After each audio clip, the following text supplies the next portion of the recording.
Hi friends, welcome to my simply life. இன்றைக்கி என்ன பார்க்க போகிறோம்னா ஒரு சட்னி ரெசிபி தான் பார்க்க போகிறோம். நம்ம சப்பாத்திக்கு வந்து ரொம்ப சூப்பரான ஒரு டிஷ் இது. வேணும்னா நம்ம தோசைக்கும் இட்லிக்கும் வச்சு சாப்பிட்லாங்க. வாங்க வீடியோக்குள்ளே போய் அது எப்படி செய்யுதுன்னு பார்க்கலாம் வாங்க. ரொம்ப சூப்பரான ஒரு ரெசிபி. அதுக்கு ஒரு நான் கடாயை வச்சுக்கிட்டேன். ரொம்ப ஈஸியான இன்க்ரீடியன்ட்ஸ் தான்.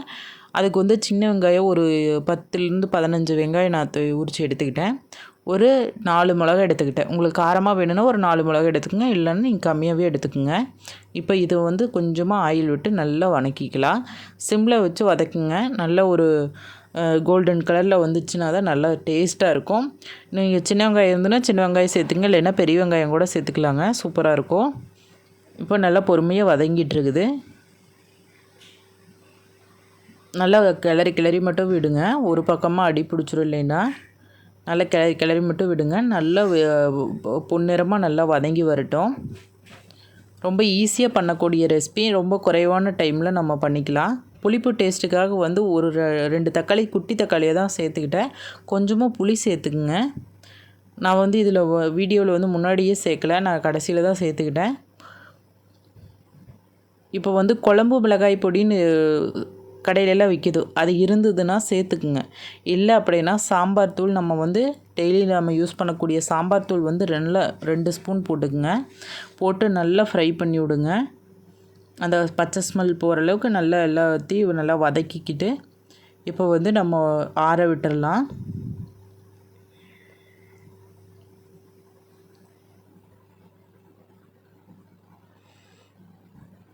இப்போ நல்லா ஆறிடுச்சு. அதுக்கப்புறம் நம்ம வந்து ஒரு ஜாரில் சேர்த்து அதை வந்து நல்லா அரைச்சிக்கலாம். இப்போ இதை ஒரு ஓட்டிட்டுங்க. நம்ம வந்து ஒரு கப்பு வந்து பொட்டுக்கல்ல எடுத்துக்கிறோம். உடச்சக்கல்ல பொட்டுக்கல்ல எடுத்துக்கிறோம்.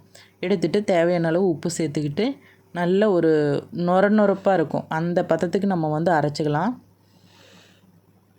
பாருங்கள், புளி கடைசியில் சேர்க்குறேன், நீங்கள் முன்னாடியே சேர்த்துக்குங்க. அந்த வதக்கிறப்பவே சேர்த்துக்கிங்க, நல்லா டேஸ்ட்டாக இருக்கும். இந்த மாதிரி குறப்பாக அரைச்சிக்கங்க. ரொம்ப நைஸாக அரைச்சிட வேண்டாம். இந்த குறப்பாக அரைச்சோம்னா தான் நம்மளுக்கு டேஸ்ட்டு கிடைக்கும். இதை வந்து இப்போ தாளித்து கொட்டிக்கலாம். உங்களுக்கு கொஞ்சம் கெட்டியாக வச்சு சாப்பிட்டா ரொம்ப டேஸ்ட்டாக இருக்கும். நான் சப்பாத்திக்கு எங்களுக்கு கொஞ்சம் தண்ணியாக பதத்துக்கு இருந்தால் நல்லாயிருக்கும் அப்படிங்கிறக்காக நான் வந்து கொஞ்சம் கிரேவி மாதிரி வச்சுருக்கேன். நீங்கள் எந்த பதத்தில் நீங்கள் சாப்பிடுவீங்களோ அந்த மாதிரி வச்சுக்கோங்க. ஆனால் கெட்டியாக வச்சா இந்த சட்னி வந்து ரொம்பவே சூப்பராக இருக்கும். குறப்பாக அரைச்சிக்கங்க. கண்டிப்பாக ரொம்ப நைஸ் விட்டுட்டிங்கன்னா நல்லா இருக்காது. கடலப்பருப்பு, வெள்ளுளுந்து, கடுகு சேர்த்துக்கிட்டு ஆயில் சேர்த்துக்கிட்டு நல்லா பொன்னிறமாக பொரிஞ்சு வரட்டுங்க. கடுகு பொரிஞ்சு வரட்டும். அதுக்கப்புறம் ஒரு கத்து கருவேப்பிலை சேர்த்து நம்ம வந்து எடுத்து கொட்டிக்கலாம்.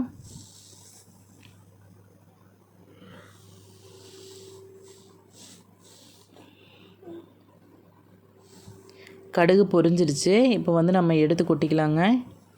எடுத்து கொட்டி நல்லா கிளறி விட்டுக்கலாம். கருவேப்பிலை ஒரு கொத்து சேர்த்துக்குங்க. சேர்த்துக்கிட்டு அதை எடுத்து எல்லாம் கொட்டிட்டு நல்ல ஒரு கலந்து விட்டுருங்க. அவ்வளோதாங்க, நம்ம சட்னி வந்து ரெடி ஆயிடுச்சு. ரொம்ப ஈஸியாக பண்ணக்கூடியது, ரொம்ப குறைவான பொருள் தான். ரொம்ப சூப்பரான சட்னி. நீங்களும் ட்ரை பண்ணி பாருங்கள். அதுக்கு முன்னாடி நம்ம சேனல் வந்து சப்ஸ்கிரைப் பண்ணலைன்னா சப்ஸ்கிரைப் பண்ணிக்கோங்க. பெல் ஐக்கான் ஆல் கொடுத்துக்கோங்க ஃப்ரெண்ட்ஸ். தேங்க்ஸ் ஃபார் வாட்சிங் ஃப்ரெண்ட்ஸ். இன்னொரு நல்ல வீடியோவில் உங்களை சந்திக்கிறேன். Bye friends. தேங்க்யூ.